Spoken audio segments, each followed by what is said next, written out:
Okay, good morning. Hello there. My name is Jo Baldwin Trott, and I am publisher and editor of a new book called Being Fine. I'm really thrilled today to have four of the authors of this new book and also the founder of My Black Dog charity, which actually is what the whole book is about, because it's about not being fine. It's about admitting when things aren't good, when you're struggling, and sharing that. And actually, it's aimed at men, which is obviously why Niki and I are a little bit outnumbered. So first of all, let's say hi to Niki Clarke. Thank you for joining us, Niki. Absolute pleasure. Thank you so much. And so nice to be here with all you writers as well. Fantastic. I know. Good company. Hey, good company. So Niki, thank you so much for joining us. My Black Dog is a charity that sort of jumped up into my periphery as I was looking at mental health charities. All my books I create support a charity. And I have been doing events for Mind for many years.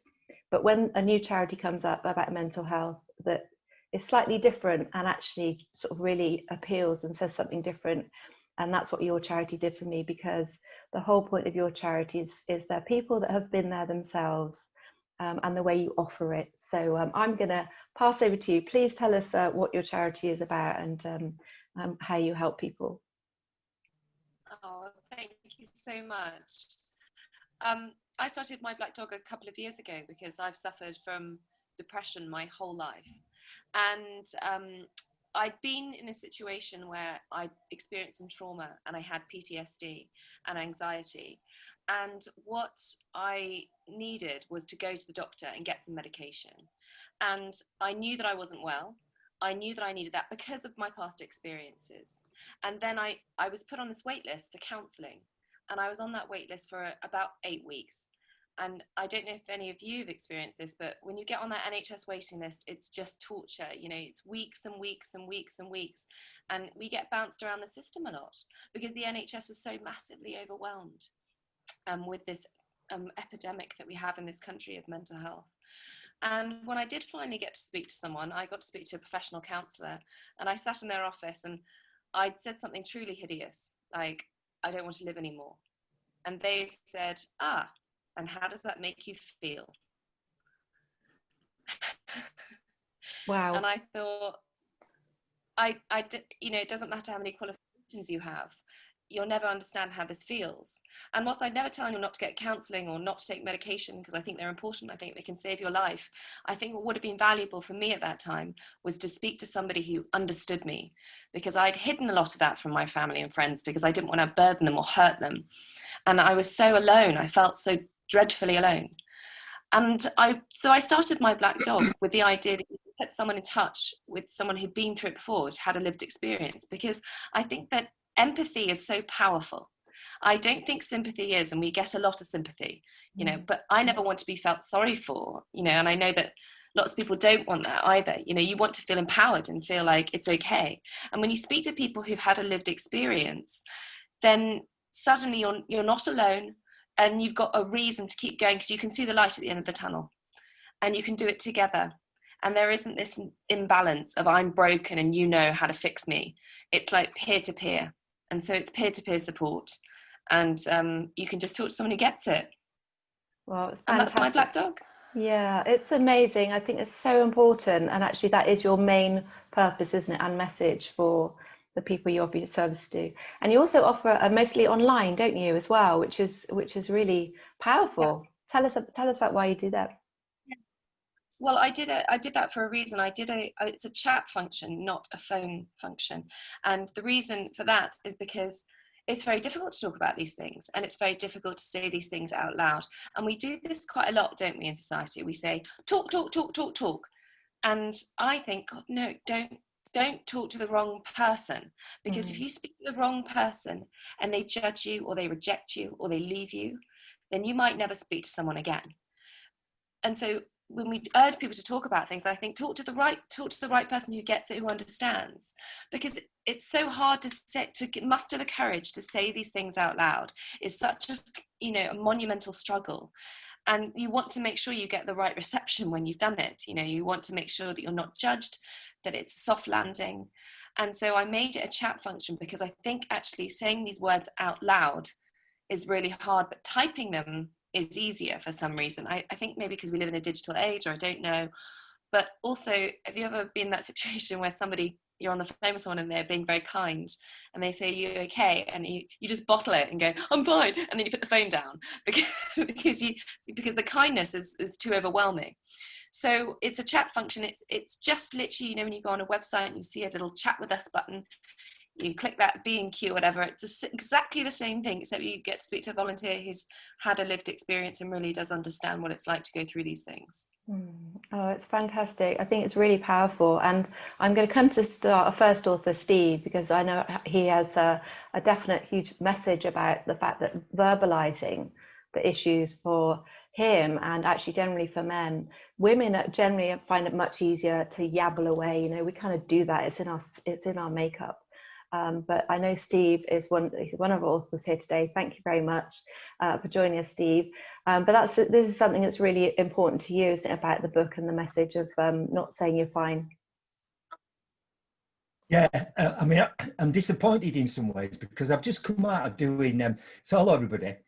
So what do you do with an unmotivated motivational speaker? I know. So I've been a motivational speaker from Yorkshire, which is a bit strange in itself, for 26 years, right? But I think 2016 was the height of my clinical depression. I had it twice. So my chapter in the book is very much about the old me, the depressed me, and the new me, right?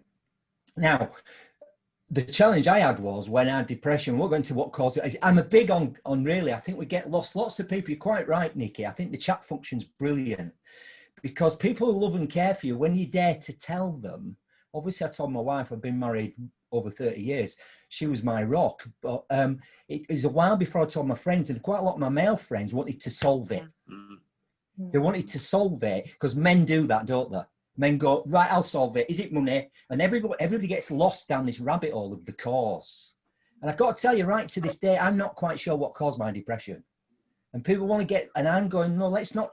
So I could tell you how I felt during that depression time, but I'd rather put the focus on how I was before and how I am now, because I think it's about giving people hope. So the old me was, as you can probably tell, full of energy. My job, that slot after lunch at a conference, I'm assuming you've all been to a conference, right? I normally got the slot after lunch at a conference. Now, if you knew what a slot after lunch at a conference was called, what's it called? The graveyard slot, right? Yeah, so my job was to rah-rah the troops, right, in the Yorkshire fashion. So that's what I did for years and years and years till depression hit me. So I went from being this sort of Duracell bunny, and also I'd written a book because I like sense of humor. So this is my book. It's called How to Be a Complete and Utter Failure, right?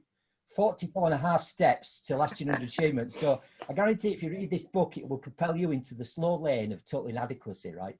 It's actually a book about how to be more successful in life, work and everything, but written with a sense of humor, right? Because that's part of my style. So my style is very much sort of stand-up meets business guru, right?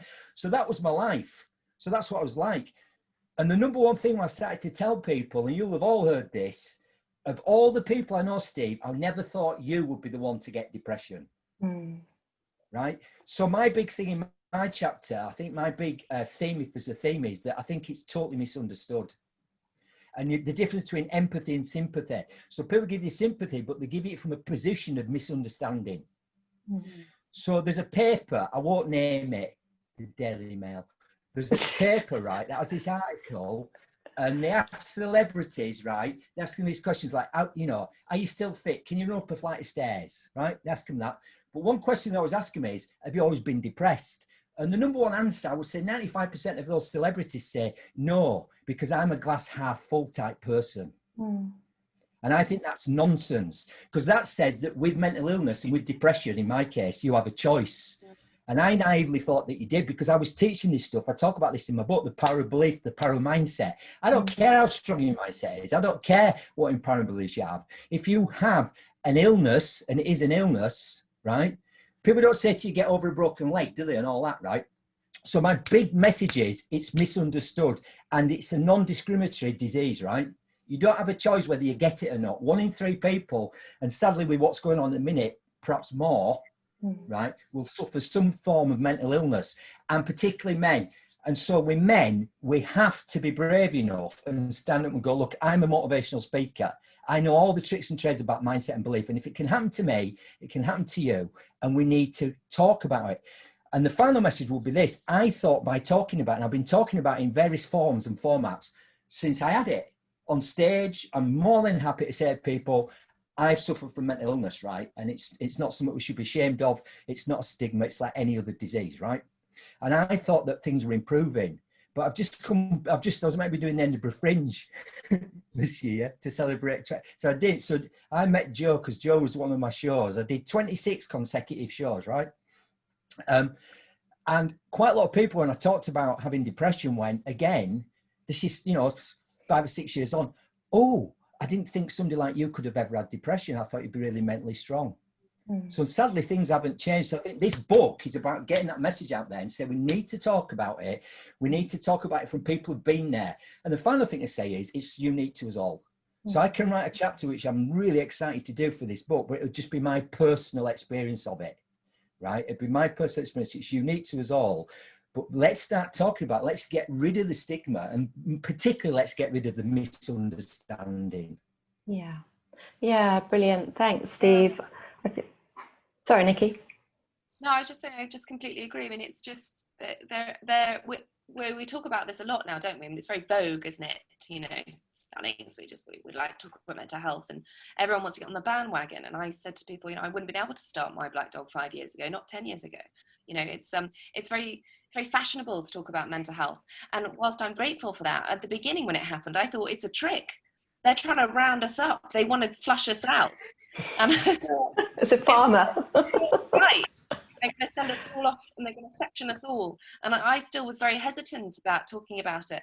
And because we're very good liars. We've had to be our whole lives. We've had to, do it and be undercover.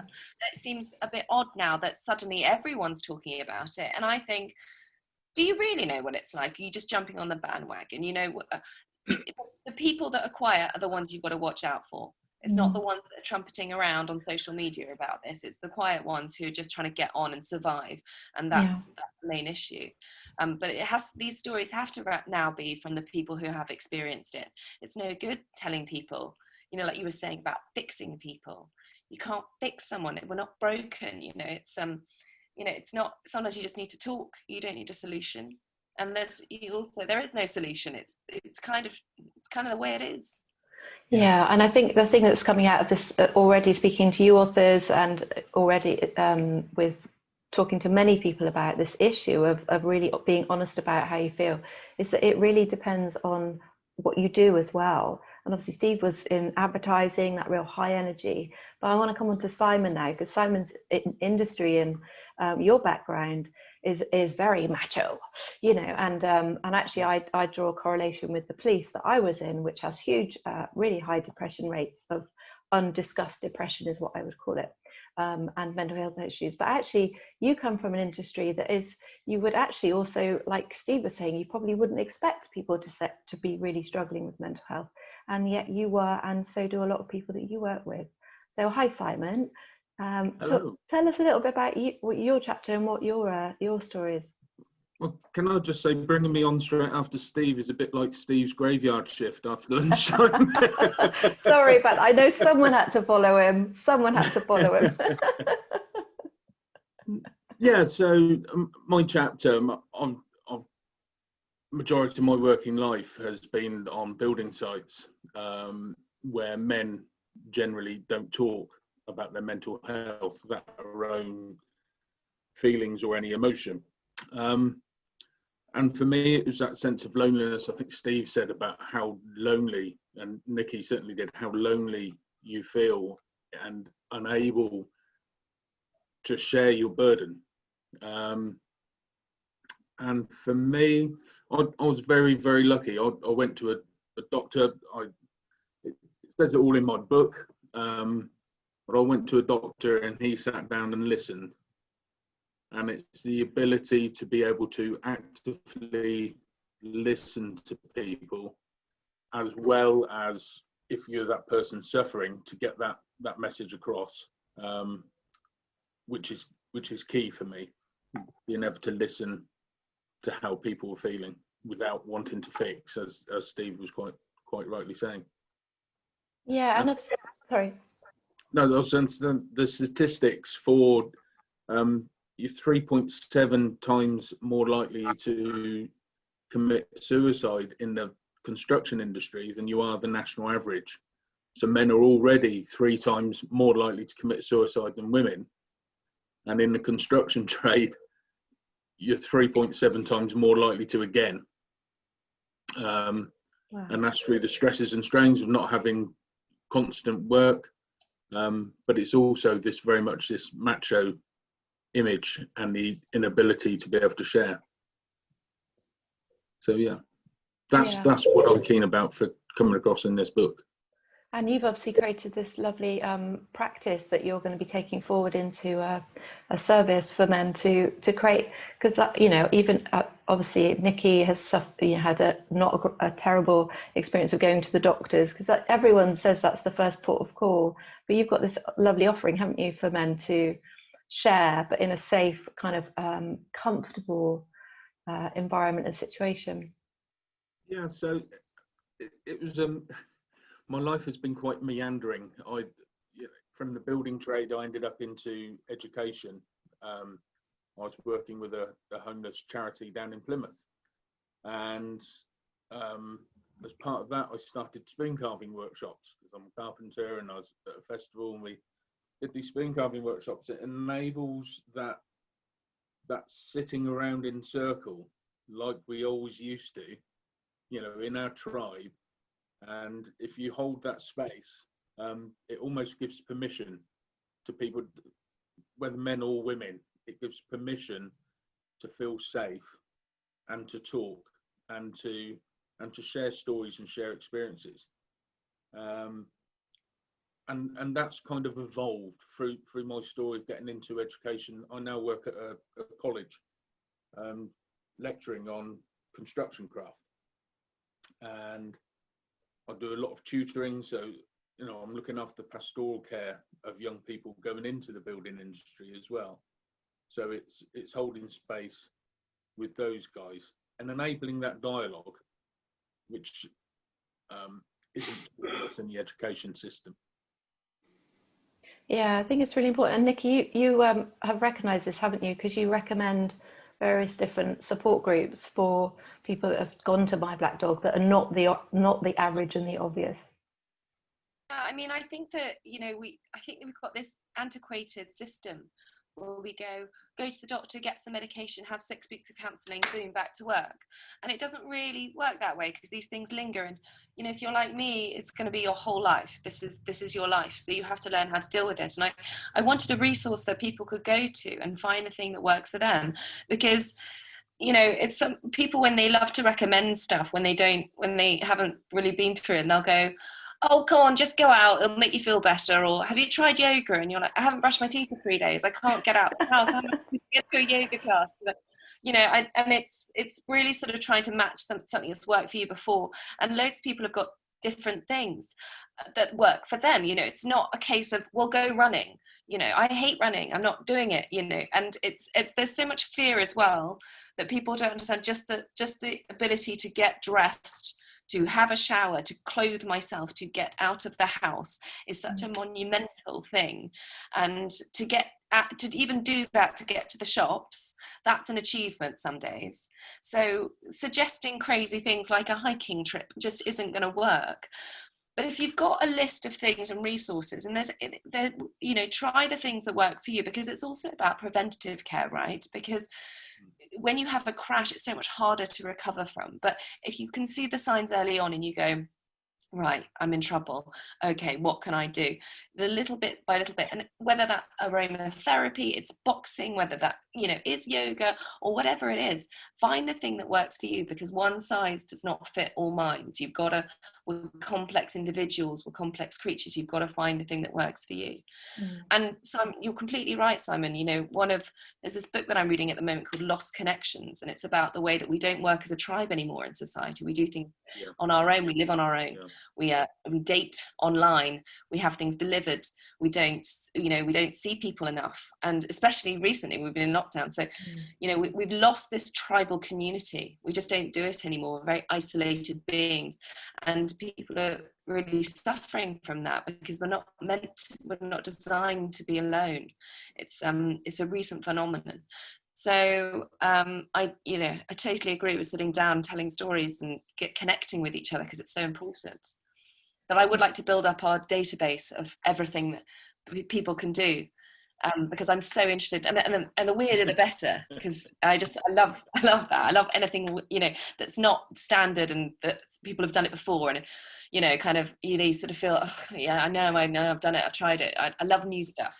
Brilliant. So if anyone's watching this that has got, you know, kind of some kind of offering and service that they can suggest to you to get in touch, right? Info at myblackdog.co. Info at myblackdog.co for any weird and wacky and marvelous and beautiful things that you can recommend. Yeah, fantastic. That'd be great. Yeah, because obviously part of my reason for, oh, that's my dog. She's not black actually, but that's my little Yorkie if you can hear her. And obviously it has been a difficult time. My concern, and actually quite a strong concern, is that we're going to a winter that could be one of the toughest for a long time. And it really concerns me that we need to create these sort of situations. Simon, you know, it's like, do you offer what you do online? Because I think, and everything has to be online, but at least if we're making a point to say, you can sit in your lounge, but you'll feel like you're with me, we can create a community feeling online, so that people don't really feel isolated this winter as the night start drawing in, as the recession starts coming in. It's not looking good, and I think we need to offer as much as we can that's, like you say, Niki, different. Do you do online circle sessions as well, Simon? I've not tried online circle sessions. Yeah, that's a very interesting concept. I may well look into that. Yeah, definitely. cool. I think, and you know, at the moment, unfortunately, that I think realistically that's the way it's kind of going to be. There are a lot of people that still struggling. Having said that, more people are coming out and outdoors. The parks have never been used more, and I just hope people continue to do that, no matter what the flipping weather. Just dress up, get out there. Fresh air is so important, even if it's for 2 minutes.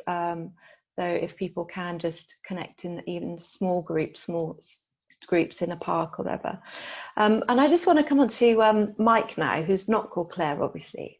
I promised I wouldn't say it, but I just did.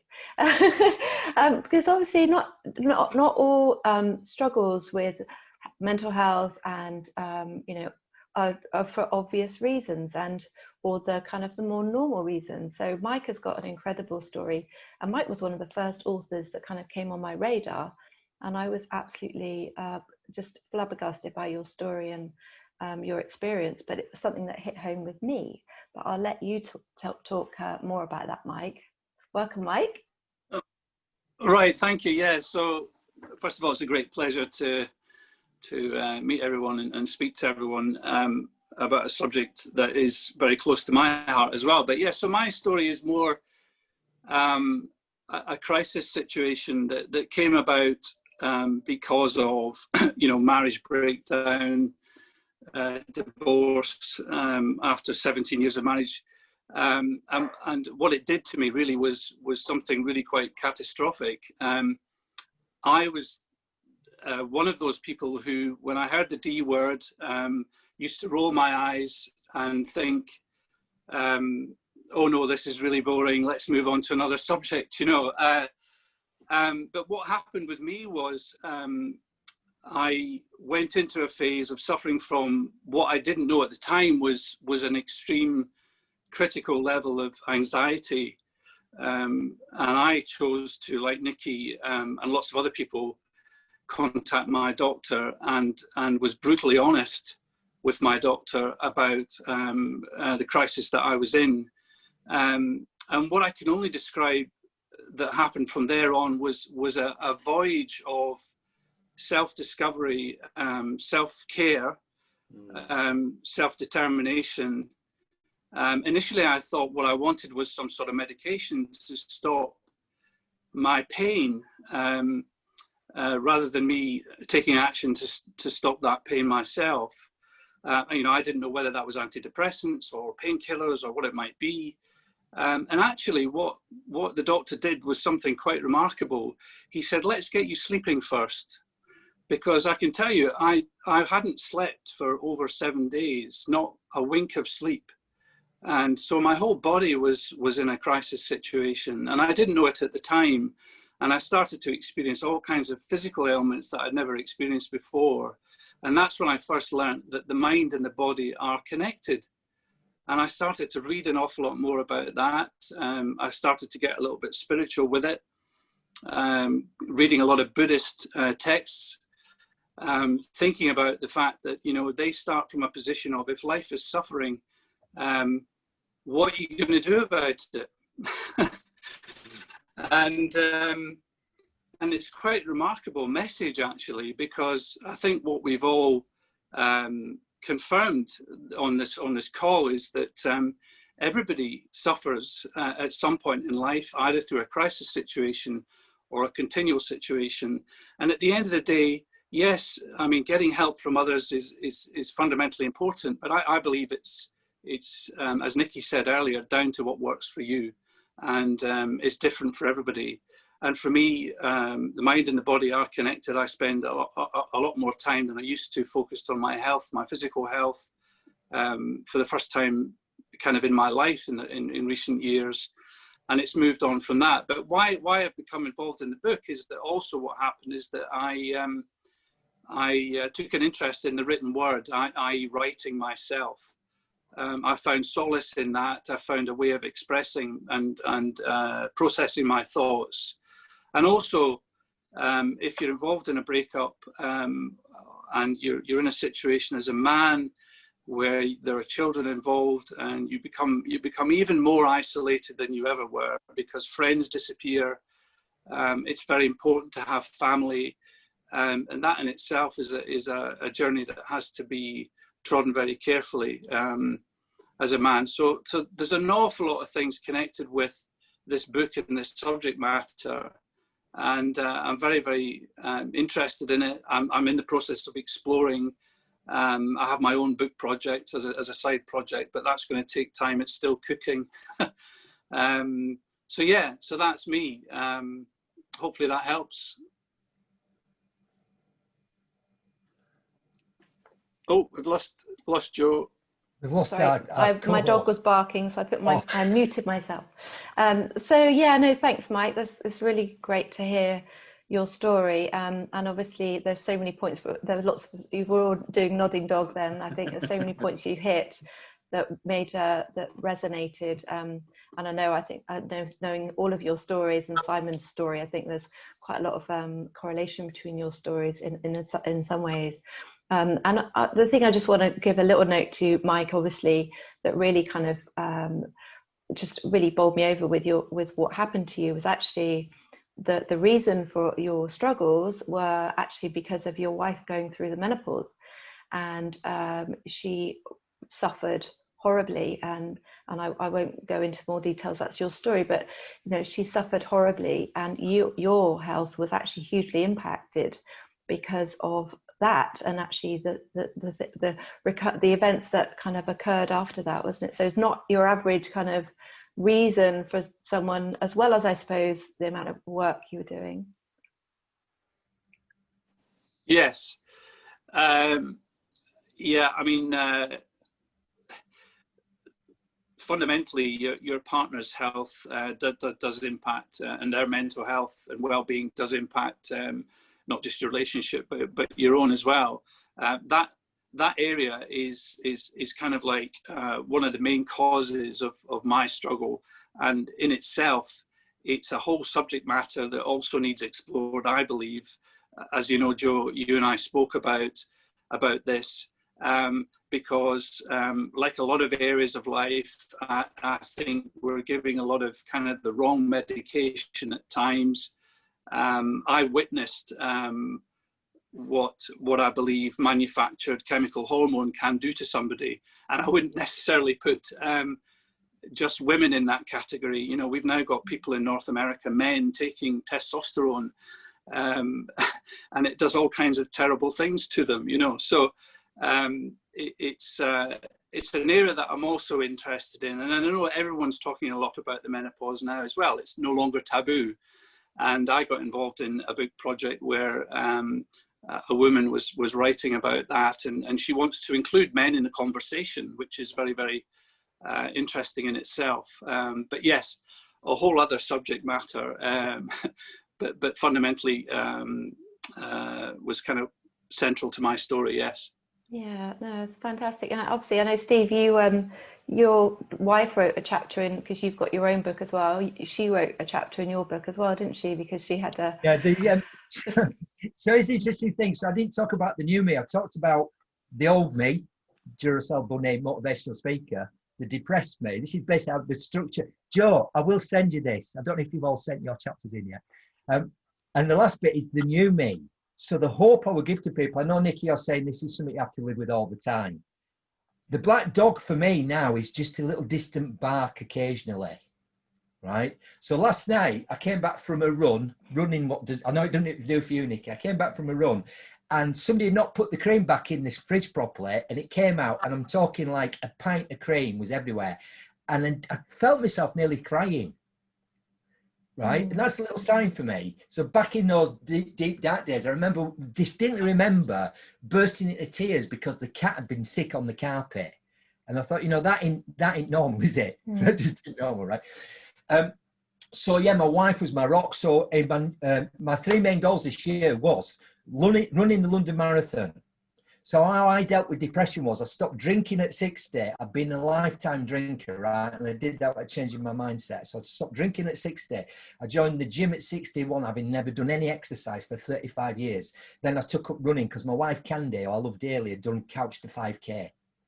Then I said to her, because I'm a bit competitive, you know, we should do like a 10K race. So we did a 10K race. And I said, you know, twice a 10K race is a half marathon. So we did a half marathon. And I said, you know, twice a half marathon is a marathon. So both me and Candy were meant to be running the London Marathon this year on behalf of Sports Aid, right? Which helps young athletes, the next generation. So the new me is just an even better version of my old self.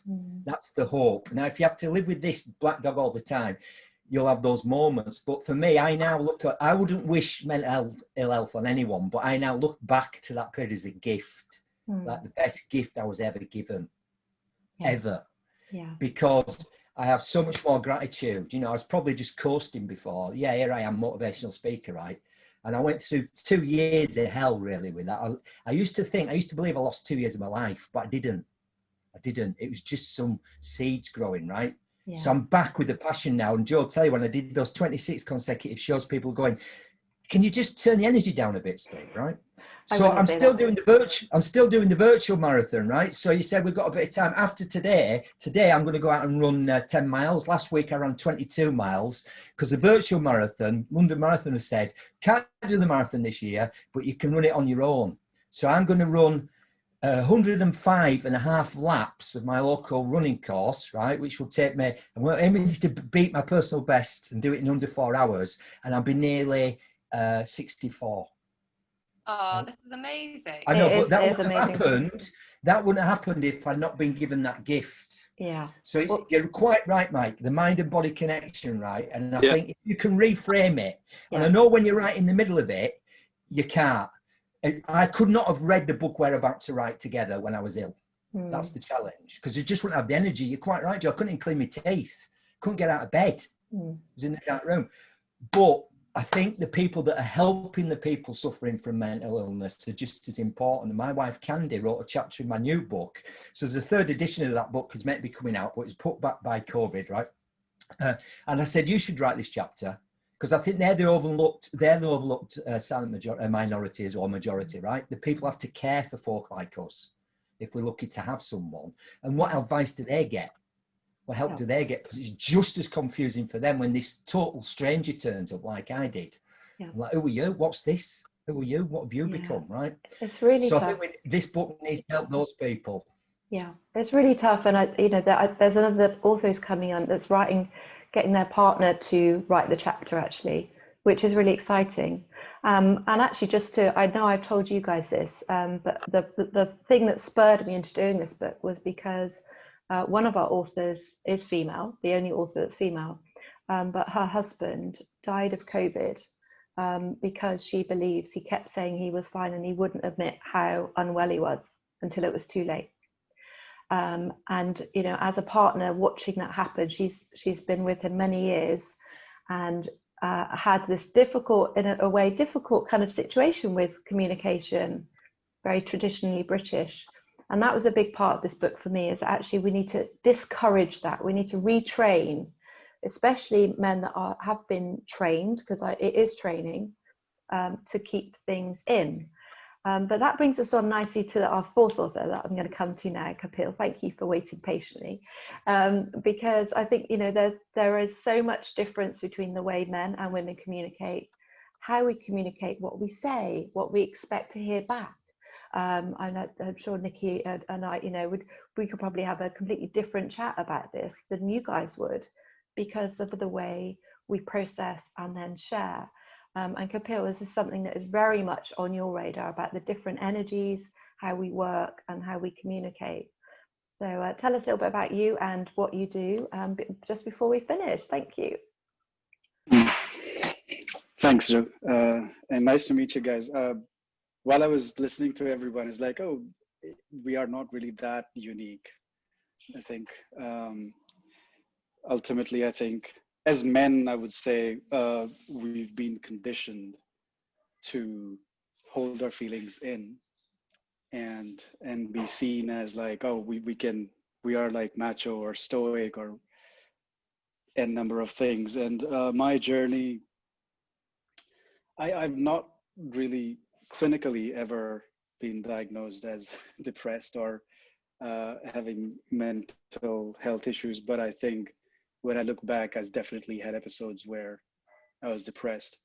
So similar to Mike, I was married. I was in a long-term relationship, and after 11 years, got divorced. I had what you would call a successful corporate career for 15 years. Did my MBA, and I was pretty much on that success corporate ladder, and it got to a point, I think about 2012, where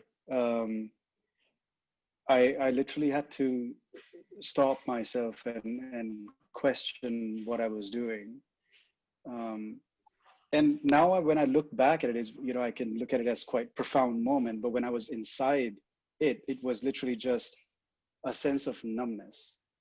It literally felt like my life was in this narrow bandwidth of emotions where I would never allow myself to feel any pain, which also meant I never felt any joy in my life. So I was just like cruising around in this narrow bandwidth, doing things, and life was good. Like I had pretty much ticked all the boxes that, people, when they look at you and they say, oh, he's made it in life. So I had ticked all those boxes. So from outside in, my life looked really good.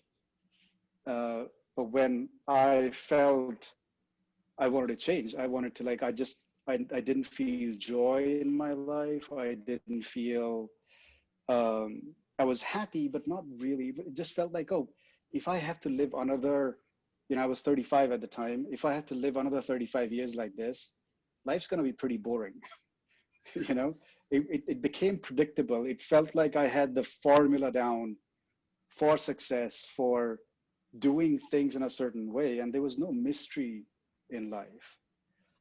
And I didn't know what was the way out. And I was lucky enough to get onto a personal transformation, personal growth journey, which really sort of woke me up and woke me up to, someone asked me this question, it's like, oh, what do you want in life? And I couldn't think beyond, like all the material things, relationship, house, car, vacations. It was like, what else? And then I realized I didn't really know who I was. I had lived pretty much all of my life making other people happy. And if I achieved all these things, my family will be happy, my friends will be happy, people in my social circle will look at me and say, oh, he's made it in life. And somehow there was this idea that when I've got all these things, then I should have happiness in my life, which wasn't the case. So I went down, sort of wanted to understand relationships. After my marriage broke down, I really wanted to understand why that happened. And I really went down this spiral of understanding myself, discovering myself, who I was, who I am, what my belief system was, how did I get to where I got to. And along the lines, what I found was I started to take part in men's groups. And in addition to all the work that I was doing on myself, the thing I really found was when I was within a group of men who could hold space, there was a part of me that was able to come out that wasn't available anywhere else. And so I started holding men's groups, running men's workshops, and just like working with men quite a lot after a couple of years of doing my own work. And so part of my article is about that. Is I find that men, when you ask men, how are you? Usually you get two simple things: I'm good and I'm fine. And in my work with men, I find that it is down to the fact that we're just so used to not sharing our feelings, our emotions, our sensitivity, our vulnerability, because we've been told that being vulnerable is weak. If I'm sensitive, then I'm a wuss. If I show my emotions, then somebody's going to take advantage of my emotions. Like, even if you look at any place where people talk about success mindset, one of the things they say is that don't share your vulnerabilities because people can manipulate you. And I say bullshit to that. It's like the deepest connections I have had since I started doing this work is when I'm really open, when I'm vulnerable, when I'm really sensitive, when I let people feel what I'm going through and what I'm feeling. And that transformed my way of thinking and my way of living. And now I am married again, and my relationship, the way I look at relationships is completely different. Relationship itself has become a practice. And it's interesting, Simon, you were talking about men's groups. So I hold virtual men's groups every week. And I have a community of men that I work with. Before COVID, we also started a panel discussion. We've had 3 so far. It's called Man Up Talks, uplifting talks for men. And it's just a way of, it's me and a couple of other guys, because of our experiences that we've gone through as men, and also around relationship and sexuality. There's so many men who are afraid of rejection, afraid of not getting the approval. All the dating scene, if you look at, the pickup artist type of thing, it's all because people don't have the confidence to say what they want and approach other people with sensitivity and vulnerability. So it's part of the reason why I agreed to write this thing with Jo is like, it's just such a important part, I find, in today's day and age, where like we live in a very masculine society. And when I say masculine, I mean very goal-oriented, achievement-based, success-based society, that we're continuously striving for something and not really allowing ourselves to feel how things are where we are. And the thing that I work with men and I teach everyone is about spirit. Well, it's spiritual in some ways. I don't like to call the word spiritual, but it's about how to be in the present moment, how to be open, how to live your life with your heart open, because that's when you feel really alive. And it's a passion that I have working with men. And I've set up a new organization called Nibbana.life, which is all about people who are like me, stuck in this success spiral and got to a point where it's like, oh, what's next? I've done all these things, but I'm not happy. And that's where you have to like really untangle all the wires, almost like destroy your ego and your life, and then rebuild from the place of really understanding who you are and really understanding your blueprint, and live a life where you can connect with people. Because ultimately, what I have found is that connection is the medicine. Like when I sit in a circle with men, and we get lots of new men every now and then, you know, like coming to our men's group. And every single time when a man comes into a men's group for the first time, they're like, I didn't think it was possible to sit with men and be this open. And it's almost a healing experience of sitting in a men's group with other men and just be able to express all the emotions, express all the places where we put pressure on ourselves, express all the places where we think we are failing, and also sometimes brag. I think as men, we don't brag enough. You know, we'd like to get into this one-upmanship sort of battle. I am better than you kind of thing, but we don't really sort of talk about the things that we do well. And I feel that just being with other men gives me that permission, which I don't get anywhere else. And it's not to say that I think connection with women and that is really important. And I think I get a different kind of connection and intimacy with women when I am with women. But I feel that the thing that's missing in our culture with men is that tribe, is that men's tribe. Just like women are naturally sort of connected. Women like to connect, you know, men don't. And it's so crucial to start building tribes of men where men can go and just connect with each other and talk to each other. Yeah. And that's what I'm passionate about, and that's what I want to bring out. Thank you, Kapil. It's brilliant. Gosh, just amazing. Sort of pin drop moment. You know, you've got a lovely voice. Kapil's actually doing a TED talk. He won't share that because he needs to brag more. But he's also doing a TED talk soon. So you can hear Kapil on stage, well, on stage, so to speak. But no, thank you. I think that's really, it's so valid that actually men's groups have only just really in the last 5-10 years been kind of anywhere. They just didn't exist, did they? And obviously one of our mutual friends I know has done a lot of men's groups, men's spiritual groups. I'm going to say it because I really believe it's a word we also should say much more, because spirituality is connection with ourselves and the bigger picture, which is actually what you're saying, really. So thank you guys. It's been such an amazing discussion. I just wanted to let it flow, and obviously I really appreciate you disclosing and sharing your stories, sharing your situations. And Niki, you're one of your patrons is the amazing Eddie Temple Morris, who's written about his own experience, hasn't he? But the one thing he definitely says, Steve, which you hit on, was that it was a gift to him, and his life since has been incredible. And all you guys, I've got goosebumps now, you know, you're all doing amazing new things with the experience that you've had, and obviously sharing what happened to you really helps.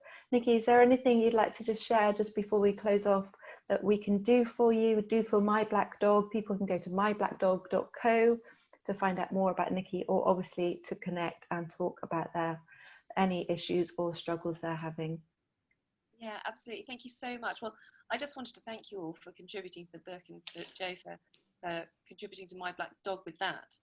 It's very, very kind of you. And yeah, follow us on Instagram, on Facebook, and tell the biggest challenge that we face at My Black Dog is we're such a small organization that not many people know about us. So the more people that know, the more people we can help. So please get the good word out. We're online every day.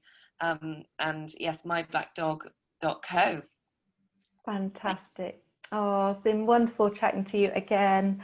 Thank you so much, Steve. Great to see you again. Thank you, Mike, not Claire. Oops, I did it again. Thanks, you, guys. Simon. Thank you, Kapil. The book will be out in a matter of weeks. in the autumn, which is probably a very good time for this story to come out before we hit the winter in the UK, which I'm not a big fan of either. But anyway, so let's help each other. Thank you for watching this. I hope you've enjoyed this or listened to the podcast. And the book, Being Fine, published by Proper Books with these amazing authors, will be out very soon, available on Amazon. Okay, thanks very much for watching or listening. Take care. Bye.